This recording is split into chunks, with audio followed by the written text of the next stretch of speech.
স্বর্ণ কখনো সুখের গহনা, কারো কাছে আবার সারা জীবনের সঞ্চয়। কিন্তু এখন সেই স্বর্ণই যেন সাধারণ মানুষের নাগালের বাইরে। প্রতিদিনই দাম বাড়ছে, আর এই বাড়তি দামে হাঁপিয়ে উঠছেন ক্রেতা ব্যবসায়ী সবাই। আর মধ্যবিত্তরা বলছেন, মেয়ের বিয়ের গহনা কেনার স্বপ্নটাও আজকাল তাদের হাঁপিয়ে তুলছে। বেশি কেনা এখন কম, স্বর্ণের দাম বাড়ছে, এগুলা মনে করেন যে আপনার এখন কাস্টমার পাতিও কম, তারপরে আপনার ব্যবসা বাণিজ্য অনেক কম, সারাদিন বসে থাকার মতোই। আমাদের এই দোকানে 15 জন কর্মচারী থাকে, 15 জন কর্মচারীরা আপনার 15টা পরিবার আছে। এই ব্যবসা বাণিজ্য যদি কম হয় তাহলে আমাদের মনে করেন যে আপনার ব্যবসা বাণিজ্য বেশি দিন হয়তো থাকবে না। স্বর্ণের দাম এত বেশি আকাশ ছোঁয়া হয়ে গেছে যে আমাদের স্বাদ আসছে কিন্তু সাধ্যের মধ্যে নেই। আমরা বারবার এটা নিতে এসেও ফিরে যাচ্ছি। যখনই আসি যে একটা আশা নিয়ে আসি যে হয়তো একটু কমতে পারে, হয়তো একটু কমতে পারে, না, যতটা দিন যাচ্ছে ততটা আকাশ ছোঁয়া দাম বেড়ে যাচ্ছে। আসলে সরকার যদি এটার দিকে নজর না দেয়, আমাদের মতো সাধারণ মানুষের পক্ষে গোল্ড পরা অসম্ভব। ব্যবসায়ীরা বলছেন, 22 ক্যারেটের এক ভরি স্বর্ণ কিনতে বর্তমানে তাদের গুনতে হচ্ছে প্রায় 2,09,000 টাকা।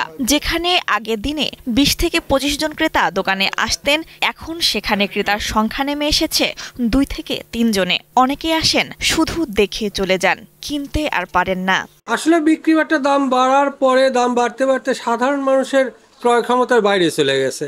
এখন আগে যেখানে সারাদিনে 20টা 25টা 30টা কাস্টমার আসতো, এখন বসে থাকা লাগে কখন কে আসবে, একটা কাস্টমার আসবে, কখন হয়তো বউনি বাট্রা করবে, এরকম পরিস্থিতি বর্তমানে। জীবনের সব আয়োজন এখানে একসাথে।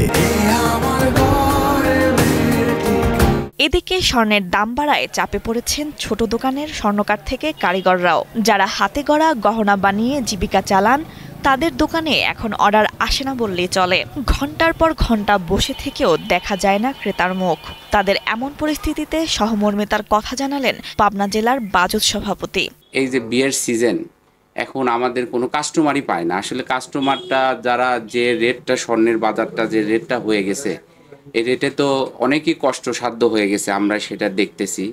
আমরা চাই যে স্বর্ণের বাজারটা নিয়ন্ত্রণের মধ্যে থাকুক, সবাই কেনাকাটা করুক। স্বর্ণের উজ্জ্বলতা বরাবরই একই, তবে ক্রেতাদের মুখে নেই সেই আগের হাসি।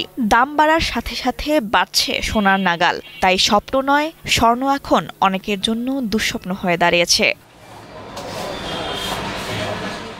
মোহাম্মদ রাজীব জোয়ারদারের পাঠানো তথ্যচিত্রে ডেস্ক রিপোর্ট, কালের কণ্ঠ।